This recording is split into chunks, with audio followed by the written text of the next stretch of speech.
Le plus important, c'est de vivre sa vie et de ne pas la vivre via les autres. Coucou tout le monde, moi c'est Richard, je suis youtubeur et on va parler aujourd'hui d'harcèlement car c'est un sujet important et il faut en parler. Avant de commencer moi-même les vidéos, je regardais des youtubeuses comme Sananas, Enjoy Phoenix et compagnie et ça m'a donné envie de moi-même créer ma chaîne YouTube et proposer du make-up, mais version garçon car il n'y avait pas à l'époque, en 2014 quand j'ai commencé. J'ai décidé de partager ma passion sur les réseaux sociaux, tout simplement car j'en avais envie. J'ai admiré un petit peu les youtubeuses que je pouvais suivre à l'époque et je me suis dit pourquoi je ne vais pas faire la même chose parce que ça m'amusait et ça me plaisait et à l'époque j'avais pas d'autres passions, donc je me suis dit vas-y lance-toi.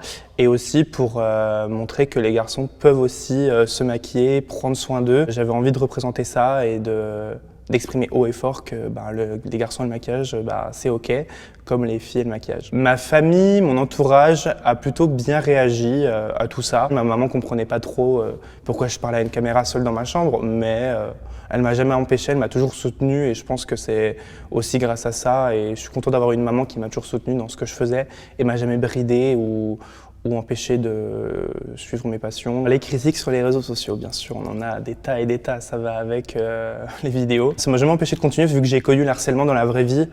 Les critiques sur les réseaux sociaux, limite c'était amusant parce que y a rien de pire que la vraie vie quoi. Alors après quelques exemples, moi mon papa est décédé quand j'étais plus jeune donc j'avais par exemple des commentaires disant ton père doit se retourner dans sa tombe en voyant ce que t'es devenu. En parlant de mon père qui était décédé, ça pouvait me toucher. Moi qu'on me parle de moi en me disant sale pédé, tu devrais mourir. Mais je m'en fiche mais complètement, mais vraiment. Mais après quand ça touche à mes proches et à ma famille, là oui plus. Mais après oui non c'est les classiques, sale pédé, t'es une femme, t'as pas honte, tu te maquilles, tu devrais mourir, je vais venir devant chez toi, te tabasser, des trucs comme ça quoi. Mais c'est un peu la routine, ce qui est triste de se dire que ce soit la routine, mais c'est l'autre côté des réseaux sociaux. J'ai toujours bien géré les critiques parce que moi j'ai subi du coup de harcèlement quand j'étais au collège et du coup du vrai harcèlement physique. Donc les critiques sur les réseaux sociaux ça ne m'a jamais vraiment atteint. Certains commentaires pouvaient m'atteindre mais honnêtement je m'en suis toujours très vite détaché. Je me suis dit écoute c'est des gens qui détestent sur internet mais personne ne viendra te le dire en vrai.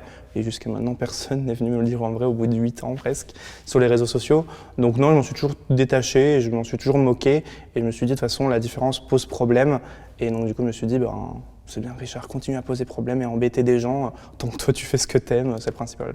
Et alors d'aujourd'hui ça n'a pas changé, c'est limite encore pire, maintenant je leur réponds mais avec tellement, en me moquant d'eux, et donc du coup c'est encore plus drôle. Les réseaux sociaux ça a beaucoup de bons, et ça peut avoir beaucoup de mauvais, il faut juste être assez fort pour pouvoir le gérer, mais tout dépend après, j'ai envie de dire, la fragilité et la santé mentale de chacun. Je pense que ça a déjà beaucoup évolué et tant mieux depuis mes débuts. Il y a beaucoup maintenant d'hommes qui font du maquillage et qui en ont rendu ça normal, car c'est normal. Donc mon message en fait c'est juste, n'ayez pas peur en fait. Le plus important c'est de vivre sa vie et de ne pas la vivre via les autres. Imaginez, vous vivez toute votre vie selon le regard des autres, vous allez mourir et vous n'aurez pas vécu votre vie et vos rêves. C'est quand même super triste, non, on n'en a qu'une de vie. Donc vivez votre vie à fond et ça pourra déjà vous épanouir et aussi potentiellement vous faire vivre des choses dont vous n'auriez jamais imaginé.